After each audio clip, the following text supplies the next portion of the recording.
everyone, and welcome to Itron's 7th annual Women in Utilities session. I'm Michelle Young. I lead digital marketing at Itron, and it's always my distinct pleasure to get to meet these amazing women and coordinate this event. In a moment, I'll introduce our panel, but before we begin, I want to cover a few housekeeping items. Our panel will have the floor for about 30 minutes or so, and then we'll open it up for a live Q&A session for about 10 minutes, and then we'll invite our panel to come down into the audience and network with all of you. Once we complete the Q&A, we're also going to ask you to fill out a short survey in the app, so be ready to do that. And with that, it is my honor to introduce today's panel. Natalie Hammer is Senior Manager of AMI Strategy and Data Analytics for ComEd in Chicago. She oversees strategic direction for smart meter operations, developing advanced meter analytics, and leveraging the AMI network to grow ComEd's smart cities applications and offerings. Natalie has over 13 years of utility experience ranging from engineering roles in distribution capacity planning to various roles in ComEd's transmission system control room. Welcome, Natalie. Thank you.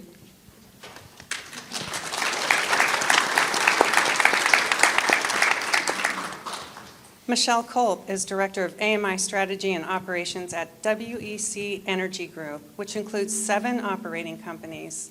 She oversees the strategy, business case, operations, and execution planning for AMI implementation projects.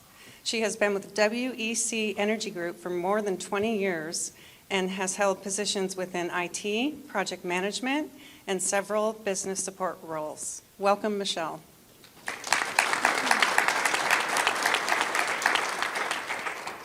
Andrea Nuesser is Director of Customer Strategy and Experience at Hydro One.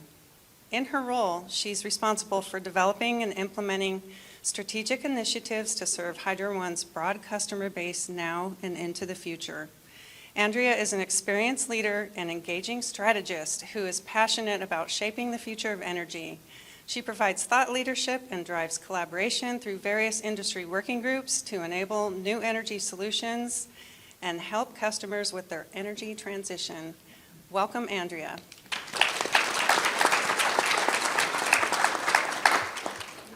Kimberly Britton is today's moderator. Kimberly is CEO of EPIcenter, a nonprofit created by CPS Energy, OCO Solar, Itron, and Landis+Gyr to propel energy innovation and thought for our global future. Lots of exciting work taking place there, including a think tank, incubator, and accelerator, strategic partnerships, and critical conversations around energy.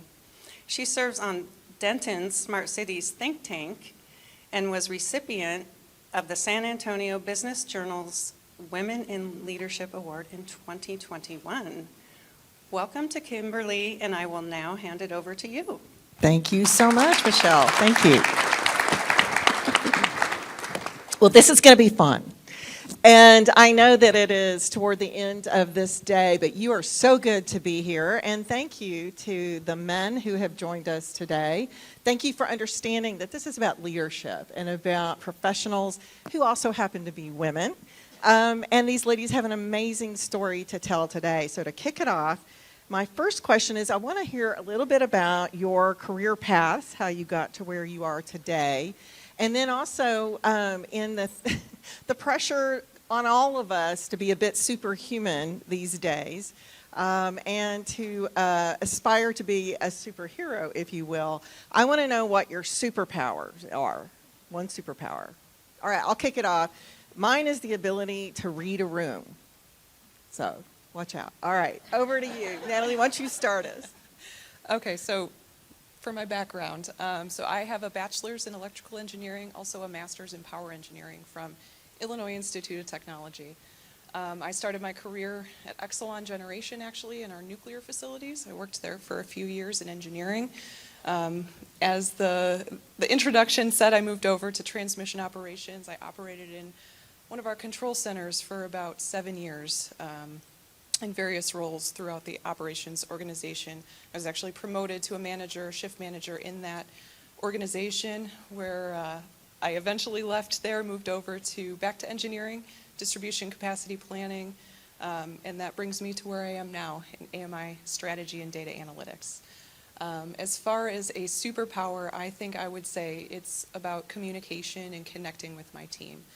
That's the one thing that I've always been able to connect with those that work with me and for me and build those relationships. Outstanding. All right, Michelle, over to you. Okay. I have a degree in management information systems, so I started out my career at WEC in the IT department. I spent about 7 years there, and I pretty quickly realized that I liked talking to people more than I liked coding. And I wasn't all that passionate about keeping up with the skill set. So I got into a niche area where I started to talk to the business in IT, and I realized that, hey, that's a zone that at the time our company really needed. And I kind of built a career from that and did some project management work, and then offered an opportunity to help problem solve for a very specific issue that was happening in the field with some of our equipment. And started to realize that there was a space within metering and AMI, and I will admit that I never thought I would care about meters as much as I really do now, care about meters.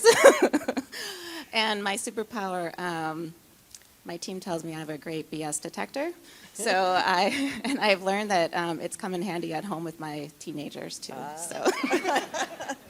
All right, Andrea, over to you. I've done a lot of different things throughout my career. So I've started off in advertising and marketing, and it was an apprenticeship that I did. I wanted to have some real world experience right after high school.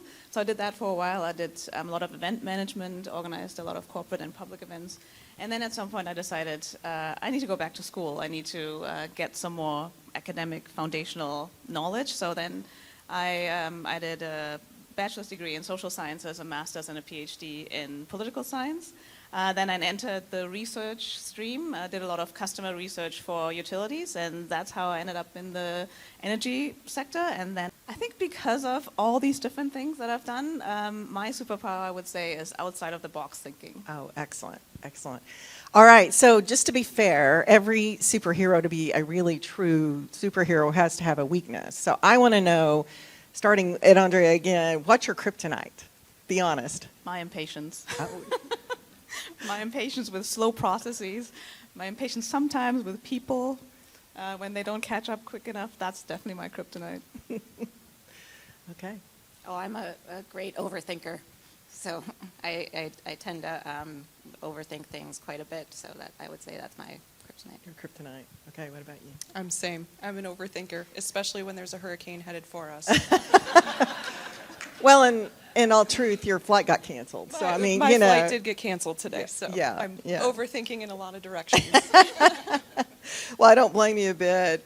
Mine is procrastination. But one of the things that you also learn when you have a kryptonite, a weakness, is overcoming it by certain compensation strategies. So talk about, as a leader, you know, what is your compensating strategies to mitigate that weakness? So, Natalie? Oh, it's a good question.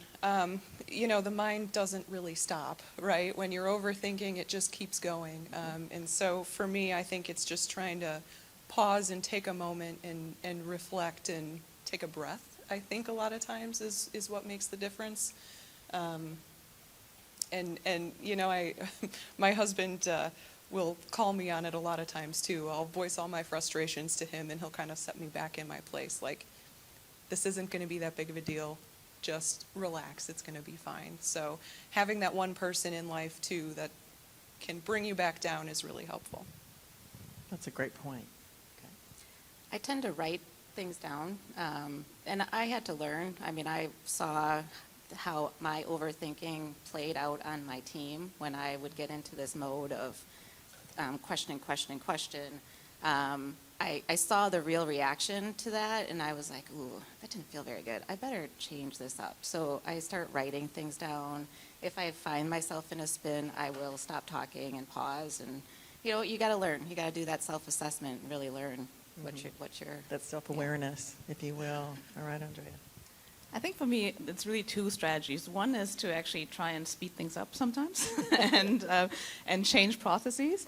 But then when it comes to my team or people around me, I think it's like stepping back and reflecting what motivates different people and why do they maybe not respond to me the way I think they should respond, or not move as quickly as I think they should. So really figuring out what motivates different people, what are their values, and really understanding where do I need to pick them up and how do I need to bring them along to work together in a more efficient way. That's a great point. It seemed like to me what I heard there was that when it comes to things, you may try to crack the whip, but when it comes to people, you try to understand. Did I hear that right? I try, yes. Yeah, that seems to be a recurring theme about, paying attention to the relationship to help you get through that. For me, just not putting things off, doing that thing you don't want to do first, and making your list, that de-stresses me quite a bit. So I don't know if anyone has noticed, but the energy sector, utilities, whether it's that or oil and gas, whatever it might be, but in the energy sector, there are, it's kind of male-dominated. I don't know if you noticed. Did anyone notice that? I'd heard that. My organization's a real outlier. I have an all-female team, which is not by design at all. We enjoy working with men, but it just has worked out that way for us. But in this heavily, traditionally, shall we say, male-dominated industry, do you think that being a woman for you has been an asset in the movement in your career? Has it been a challenge or a little bit of both? So Michelle, I'm going to come to you first. I think it's a little bit of both. Most of the time, on a weekly basis, I kind of get, I don't know what the right word is, but very nervous when I walk into a room. And partially, I think it's because I know I'm not going to look or speak the same as the rest of the room full of folks. I've learned throughout my career to use that as an advantage, whereas maybe when I was first starting out, it made me nervous and maybe made me hold back in that meeting. But now I use it as an advantage because they should hear from people that don't think and speak like everybody else in the room. So I think it's trying to get past those, and I'm nervous because I'm passionate about my job, I care about my team, it's all those right things, so turning that what could be a negative into a positive, and having that be the right motivator for me. So it's been a combination, I think. Yeah. So Andrea, what about you? I really don't know because there's no counterfactual, right? I don't know how my career would have gone if I wasn't a woman. So that would be But I have to admit, I was never as aware of my gender identity as when I entered the energy sector. I never really thought about my gender very much. And then all of a sudden, I find myself in a room with like 10 males. A lot of the time, I think I've started counting the ratio of men versus women, and I think it's usually like a 6-to-1, 8-to-1, and that's interesting. So I think there are ways to navigate this, but there's still the old boys club, and especially getting invited to social events sometimes. I think it's kind of tricky, and I think we all know that a lot of the business is being done during social events. So I still find that a bit of a tough nut to crack. But yeah, I agree. There are definitely strategies that you can use in the boardroom. Yeah, we were just talking about golf. And each of our journey with golf, partly because you don't want to be left out. And, I enjoy it, too, most of the time. It's kind of a love-hate thing. I always feel like golf is like gambling, is that it's that one great shot you got, it keeps you coming back, right? Okay. But all right, Natalie, what about you? Asset? Hindrance?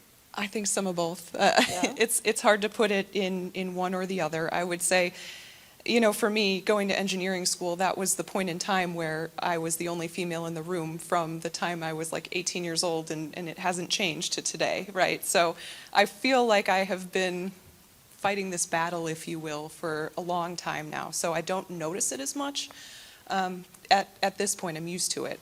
But I would also say that I feel like subconsciously it probably makes me work twice as hard Some of the promotions that I've had, I've felt like I had to work harder and be better to be recognized the same as some of my peers. And I see some of you nodding out there. And so that's always been the frustration, is feeling like you have to put in that extra effort to get the same level of recognition. Sometimes it is a positive, right? It's nice to be, asked to do certain things because you're the woman and they're going to invite you to do certain things, right? But there are some positives. You just have to find them and, like Michelle was saying, use them to your advantage. Those are good, thoughtful answers. I think for me, it was never a negative. But it might be sometimes challenging to prove yourself in some environments, and you do have to work harder. But I think one of the things that helped me is, one, I love characters. So people who have a little bit of an edge to their personality typically don't bother me. So that helps working in some of the industries. The other thing is that I had 6 uncles. My dad came from a family of 7 boys, and so I would sit in the living room with them at the holidays and argue with them. And so that was very skill building, I'll just tell you. Very, very helpful.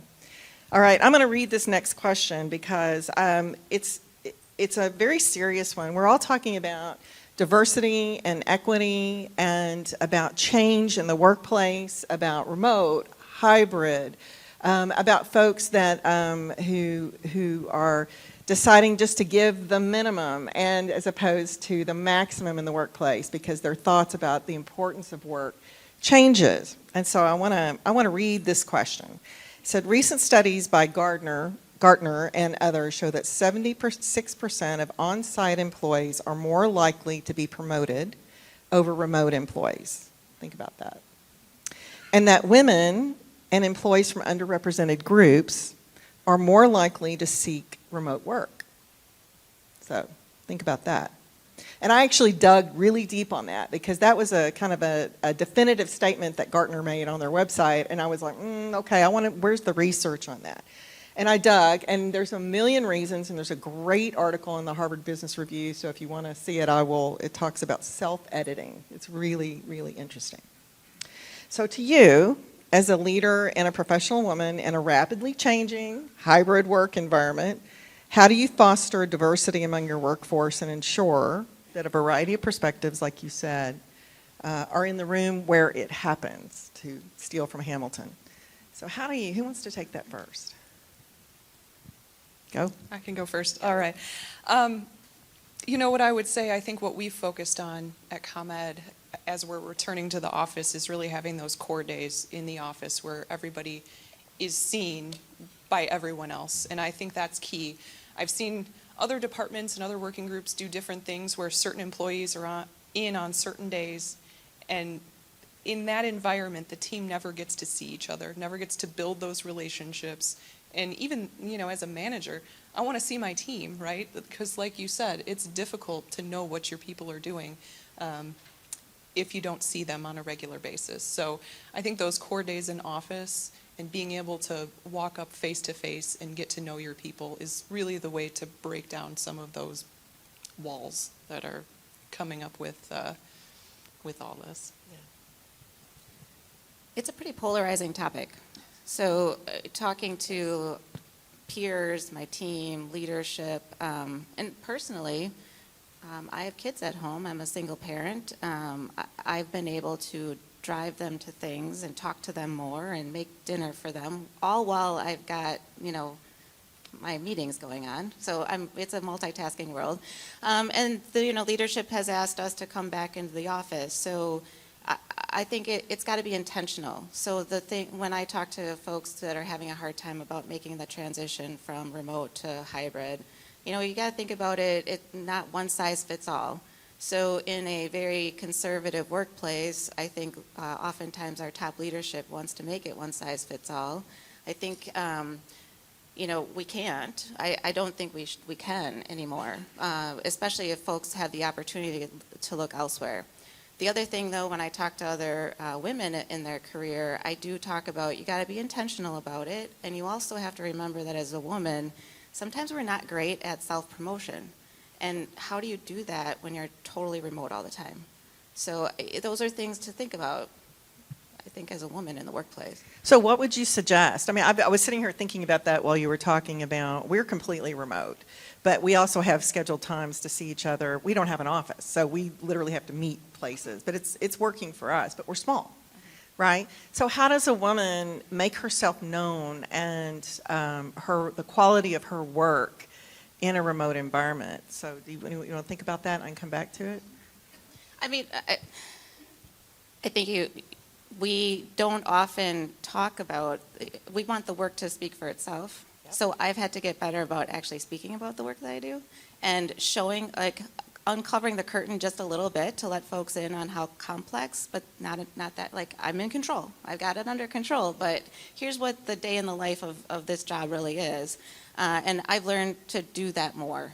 And that's what I share with younger folks in the workforce too. You got to do a little bit of that because as a leader, I don't always know what their days are like either. So I think that's important. So Andrea? I think it requires a lot more intentional relationship building because we take it for granted usually that we run into people, or we used to run into people in the hallway, and that's how you build your relationship. And I think now it just doesn't work anymore. Yeah, you run into the people who you meet in the office. I happen to like going to the office, and I like showing that I'm there all the time. So if my teams are around, they can always see me in the office, which I think is good.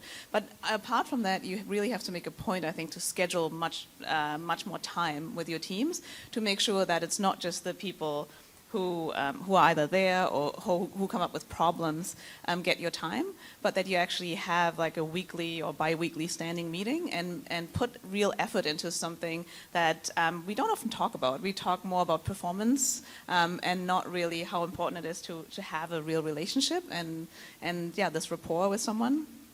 Definitely. So do you have either of you, I think Michelle was answering that question about women making their worth known. Do you have suggestions for women in the audience who may be struggling with this very thing, or even, frankly, any professional, regardless? Yeah, I think that's one of the biggest challenges for being a woman, I think, is we do tend to take that step back and want our work to speak for itself when, the one thing that I always tell the female coworkers I have that I'll mentor, I'll always tell them, if they're, hesitating to raise their hand or to ask their boss for something or, to raise awareness of something they've worked on, I always like to tell them, would your male counterpart, would he sit back and stay quiet and let his work speak for himself? Or would he be the first one out there raising his hand saying, look what a great job I did? And if the answer is, somebody else would raise their hand and pat themselves on the back, then that's what you should be doing. Any other thoughts about that? I think there's also no one-size-fits-all solution, right? There's like different people. Some people really just like to shine through their work, and they do it really well. And then there's others you need to encourage a bit more. So I think it's really like figuring out who the people are on the team and how you need to communicate with them and then encourage them to play to their strengths. See, that's a really great point, because I was thinking about, as a leader, what do you owe your team so that their work is known?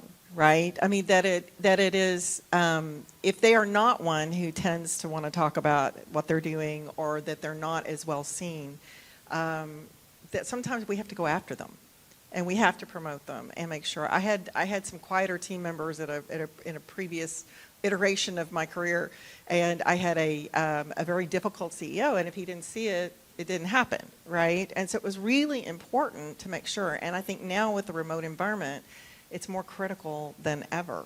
All right. So in that same vein, in the idea of feedback, and then maybe something that's not so pleasant, some not constructive criticism.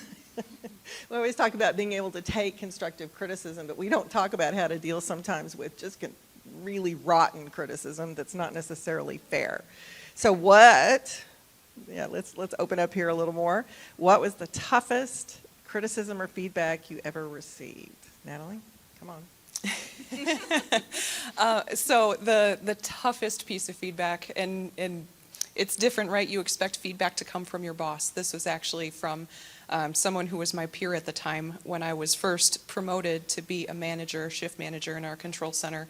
One of the first things I heard after I was promoted was, she only got that job because she's a female. And so that was probably one of the toughest. There's a lot you can, handle in feedback. I think that was the toughest. Well, because, I mean, you can't, I mean, it's like that's the core of who you are and how you represent yourself. So it's a little hard to take sometimes. What are you supposed to do with that? What did you do with that? Well, there's not much you can do with that. Yeah, I mean, But you knew who this person was, right? I did, yeah. So former peer, now all of a sudden they were reporting to me, and this was the piece of feedback that I got from them. Did they work for you very, very long? No. Okay. Luckily. No. Sometimes people like that self-destruct. I mean, they have a time limit, Yeah. Honestly, I don't think there was much I could have done, right? That kind of statement, it is a mindset. You can't reverse that. So I picked up and moved on, right? Yeah. I was entering into a new job, had plenty to learn and to do to get up to speed, and so I focused all my efforts on that. That's not to say that that's not one of those things in the back of my mind. When you ask me that question, that's what comes to my mind, and it probably always will. But I haven't let it impact my day-to-day life. Well, there you go. Well, did it motivate you a little bit? Yeah. Maybe just a little? A little bit, just to make sure, right? Obviously, I think we all want to be successful, right? And so it's even more, we definitely can't fail now. Right. Andrea, toughest criticism? I was involved in a project, and I got the feedback from my boss that I cared too much about the project. And I didn't know what to do with that feedback, because I'm like, what do you mean? Yeah, I'm giving it my all, and it's too much, and I should tone it down. I'm doing it for you, basically. So that was something I just couldn't compute. So what do you think that they really meant by that? Did you ever suss that out a bit? I don't know. No, I think it was you're doing too good of a job, I think was basically the Just dial down the passion a little. And that was definitely feedback that was really difficult to take because I was unwilling to do it, and also it made no sense to me. So what ended up happening in that relationship? I didn't work for that company very long. Are you hearing a theme? Yeah. All right. That is a point, right? People don't necessarily leave their jobs. They often leave the people in their jobs, including their boss. So there you go. All right, Michelle, you've had time to think. So. I mean, one of the more memorable ones, I was early on in being a manager and was invited to attend a meeting by my boss at the time, and I didn't say anything in the room. So I was already intimidated walking into the room, new to my role. She brought me back into her office immediately afterwards, and I could tell she was ticked by the way she was walking. And I'm like, oh, I better keep up, okay. And she was like, I don't pay you to sit there and say nothing.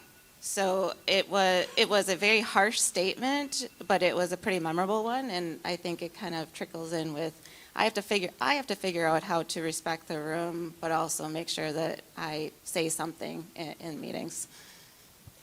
That I had that a very difficult, challenging CEO. Ultimately, I had more than one, shall we say.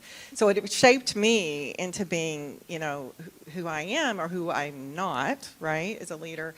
But at the same time, he taught me some really valuable things about, we would have these Monday morning meetings. And there were 11 of us on the executive team of a very large healthcare organization. So it's nobody in the industry. How's that? Unless you came from public healthcare in Texas. Okay.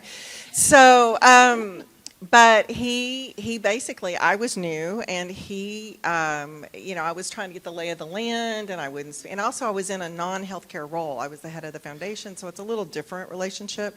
And so, but he basically chewed me out in front of everybody and said, you better speak up, just dressed me down. I mean, that was just his habit. And so, I was like, well, this is survival here, and you've got to learn to get over your fear. And I think that was one of the most valuable things he ever taught me, was if I didn't get over my fear and speak up, even if I looked stupid or was ridiculed, I was never going to go anywhere. So that was a very valuable, unhappy lesson. All right, so I love this question because I think it really strikes at the heart of who we are, and I've had the privilege, this is my second Women in Utilities panel I've gotten today, and I always love asking this question. It's really a great one. So, now that you know what you know, you've been through the war, so to speak, what do you wish you could go back and tell your younger self? Sure. So I would say I wish I could go back and tell my younger self to enjoy where you are. I have spent a lot of time worried about what's next, where do we go from here, what's the next job, what's the next thing, right, in life.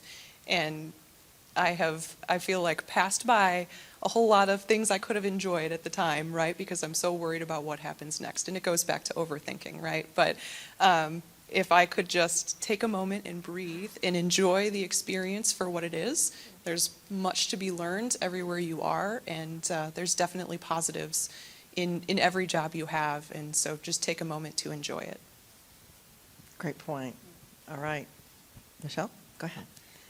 That resonates a lot, so I love that. I'm a big visual person, so if you're a Ted Lasso fan, you know, he has the sign believe. I would have told myself to believe in myself, trusting in the journey, even your mistakes. You know, you learn from all those things and just believe. Yeah, it's just pretty simple, but it would have been powerful. Had you known it then? Exactly. So, Andrea? So I did a lot of different things. I switched my career path a few times, and at times I was questioning whether that was a good idea. And I was kind of worried maybe a little bit about how that was perceived. But in hindsight, I think I did the right thing for myself. I followed what felt right at the time. And I would say do that for every younger person growing up. Don't chase someone else's career. Pave your own career path and do it based on what you like and not some title that you're chasing or I don't know, money that you're chasing. Do what the work that you like and that energizes and makes you happy. That's so great. The thing I always love to tell people is don't worry so much what people are thinking of you, and realize that 90% of the time they're not thinking of you at all. They're thinking of themselves. So that I really, because I was always so concerned about, you know, how I was perceived and all of that. So not that I never am concerned about that now. All right, so I would love for you to kind of capstone what you have discussed today and about your perspective as a woman in this industry, as a leader, as a professional. And so what is the thing that you hope our folks in the audience take away, men and women, from our conversation today? What's your advice to them?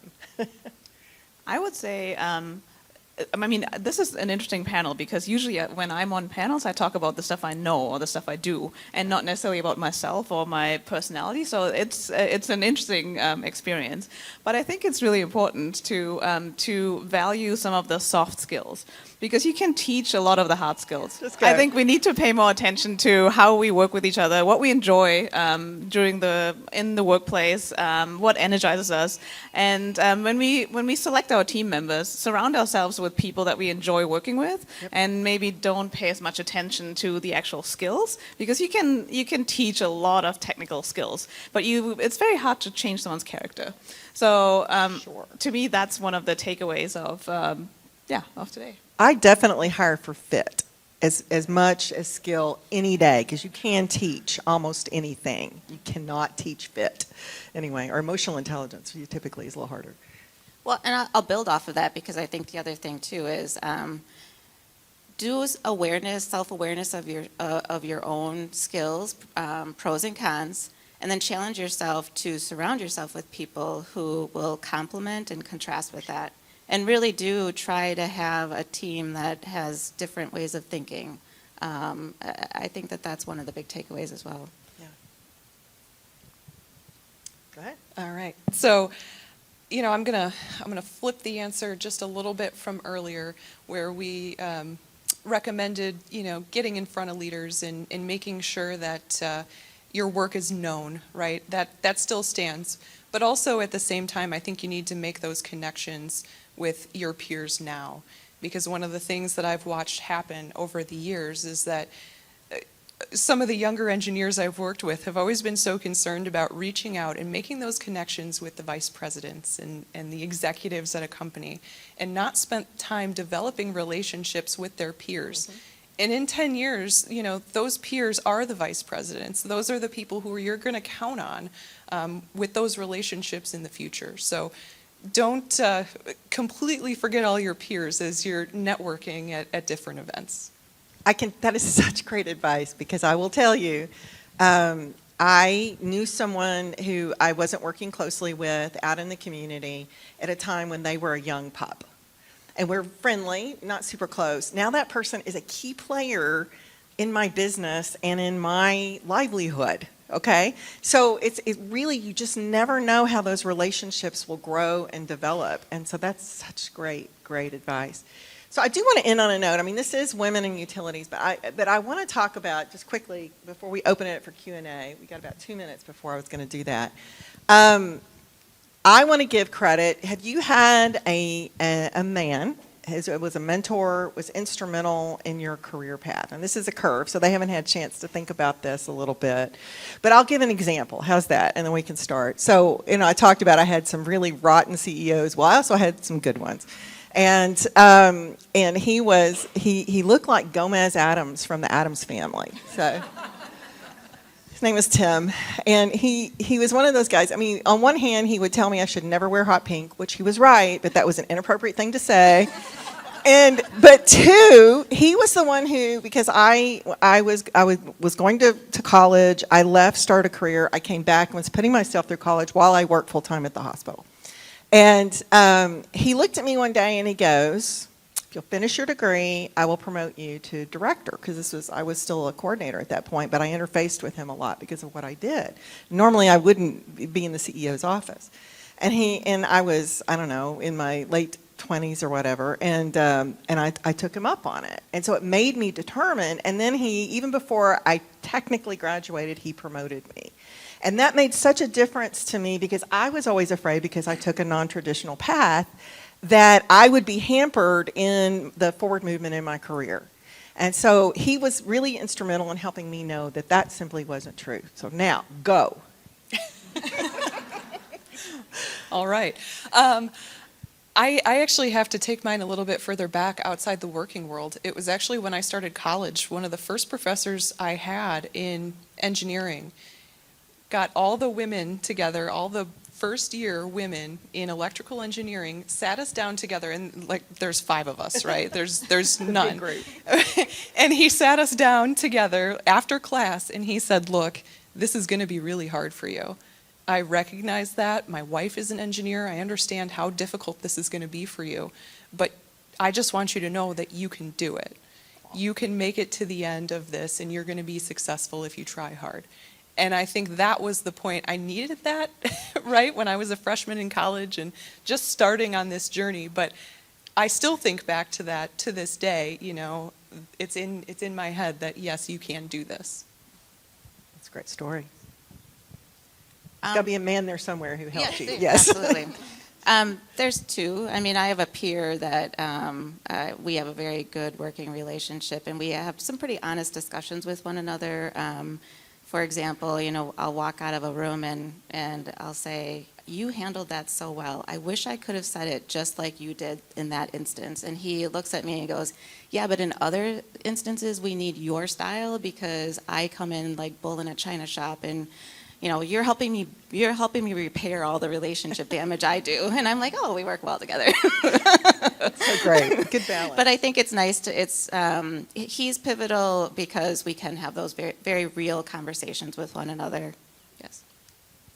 Yeah, I would say at different stages in my life, I had men help me and make a real impact and show their support.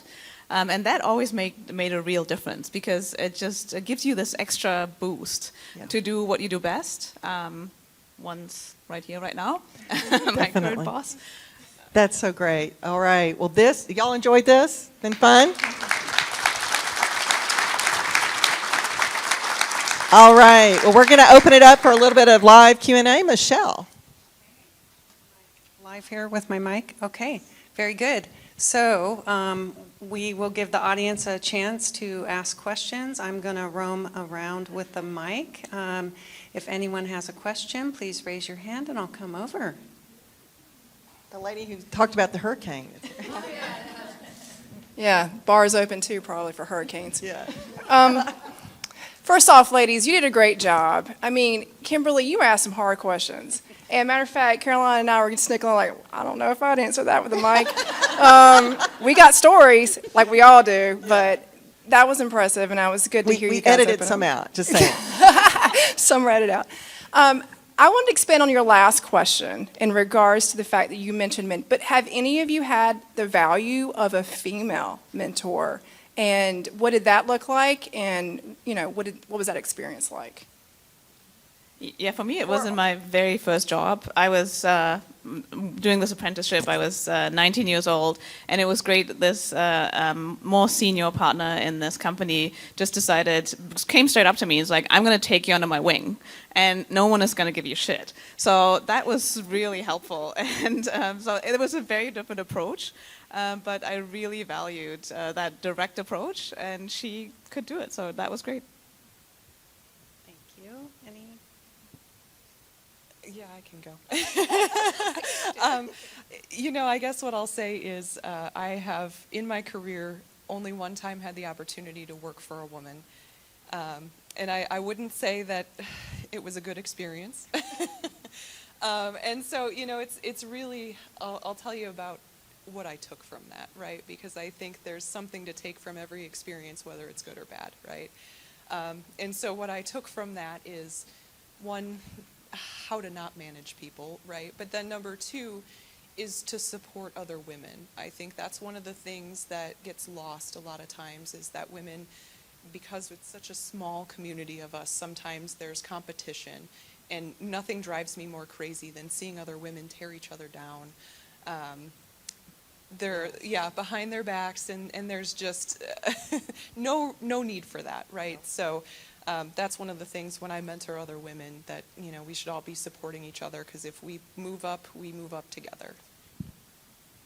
I worked for a woman who was tough, but she prepared me for outside of the room that she was in. And I think it took me a bit to really recognize what she was doing. She was very tough. But I knew that if I was making her happy, that everybody else would be fine too. And I think that was her way of mentoring me. She wanted me to toughen up. She knew what the environment was like. So That's such a great point. In a way, it came hard, but it was really helpful. I had a mentor, a leader like that, and I didn't know there were days I didn't know if she even liked me, but she was good to me. But she was very tough, and you knew exactly where you stood. But she cried when I told her I was leaving, so I was like, "What? You're sad I'm going? Oh my gosh!" But it helped me. But it also had people who gave me the freedom to do. I had one boss who was the head of HR among many things. And she would give me freedom to do stuff and to experiment. And that was also a gift. So, yeah, some really great things. Okay, thank you. That was a great question and answer session. And do we have any more questions? I'm walking to the front so I can see you all. Randy? I want to thank you all for coming and sharing, coaching, and mentoring us. I have a 22-year-old daughter, and I'm wondering, is there any advice that I should coach and mentor her on, or maybe more importantly, advice that you received that maybe I shouldn't coach her or mentor her in that direction? There's so much. give us her contact Just info. have her- We'll talk. Call. Just have her get on the phone. So what do you want to say? I mean, it's a great thought-provoking question because there is a lot. There's a lot to think about as our 22-year-old selves when we were talking about what we would have told our younger selves. I do think there's I don't know why the word resiliency comes to mind, but if that could be one thing that I would talk to younger folks about, you know, the work environment is tough, getting a job. You're not always going to love the people you work with. You're not always going to love your boss. But there's resiliency that you have to build within yourself, and then self-awareness, and take away from each of those things as a learning opportunity. The one thing I would add for you, and I experience this a lot with my husband, I'll have a problem, I'll be upset about it, and he wants to fix it.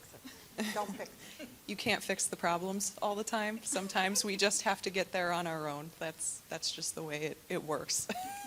And you learn the most when you fix the problem yourself. Probably not unlike the parenting you've been doing all along. But especially dads with daughters, you know, because mine would always want to fix it. But one time he just asked me, because a guy was mean to me, and he just asked me about, he wanted me to go beat him up. And that made me so happy. Of course, I didn't want him to, but it made me so happy. But that was not the point. The point is that be prepared. You know, if there's work to be done, be prepared. Do the job you have, but prepare for the job you want. So that you're always forward looking. You may not know exactly what it is, but you want to know that you want to be this kind of leader, or you want to be that. Is that do your job and be prepared, but be forward looking and prepared. You know, dress like it, act like it. You know, watch people who are good at that. You know, for me, I wanted a promotion, so I'm watching other people at that level. What does that look like? I think we have time for one more question. Is there anyone else in the audience who would like to ask a question? Just raise your hand. Anyone else?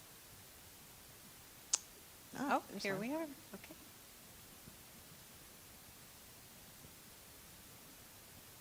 Okay, my English is not very good, but I will try to do it. How do you consider yourself as a leader? I mean, as a top one?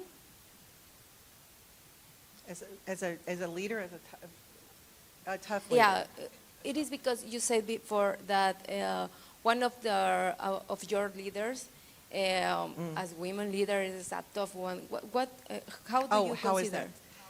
Yeah, it's not. It's meaning that it's not. They don't make it easy on you, right? And that they challenge you. I'm assuming that's what you mean. Is that they're sometimes critical of your work. I mean, I had one leader who we were doing a slide deck to prove the value of an activity we did for our CEO. And so I did the slide deck. I was new, and I'm the senior leader under her, and I do this deck, and I present it to her, and she goes, the gal who works for me, her name is Heather, and she goes, have Heather redo this. Right? Because it meant my work was not acceptable. And there was no glossing on that, but she was right, and I had to learn to do it that way. What about y'all? Yeah, I mean, my particular boss, so when I said that she was tough, I mean, she would comment about the outfits I would wear. She would comment about how I said certain words. She would make me practice presentations word for word in front of her until she got comfortable that I was going to represent her well. You know, it wasn't just, it was all sorts of things but, you know, at the end of the day, I recognized that she was trying to help me.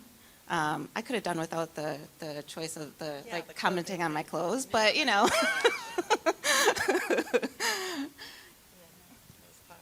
I think that's so interesting. I think some people think in order to be a good leader and a firm leader, you have to be mean too. And I think that's so wrong, because you can have high expectations, you can challenge your team, but you can still be a really nice human being, and you can make accommodations. So I think I have high expectations of my team when it comes to performance, but at the same time, I never care if they tell me I need to take the afternoon off. I don't want them to even tell me that, really, or explain why. If they have a doctor's appointment, I'm like, yeah, I'm not running a daycare. Like, take the time that you need.